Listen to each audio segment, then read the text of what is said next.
Let's talk about cathedral geometry.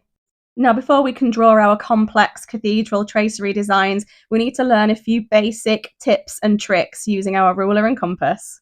And today we're going to learn how to draw two parallel lines using just a ruler and compass. As always, expertly demonstrated by our Craig. First we draw our baseline and then we mark two arbitrary points along this line that we're going to call A and B. So original. Then we strike a diagonal line that cuts through our baseline. And then we mark a point on the line we've just drawn. This is where our parallel line is going to cut through. This is where it's going to intersect. We call this C. The point at which the line cuts through our baseline, we're going to call that D.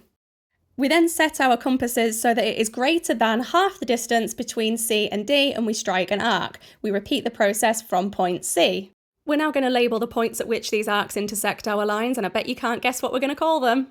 We then set up our compasses to the distance between E and F, move our compasses to point G and strike an arc, creating a cross. If we connect point C with this cross, then we will have our two perfect parallel lines. And there we have our practical, procedural, cathedral geometry, not a single number in sight.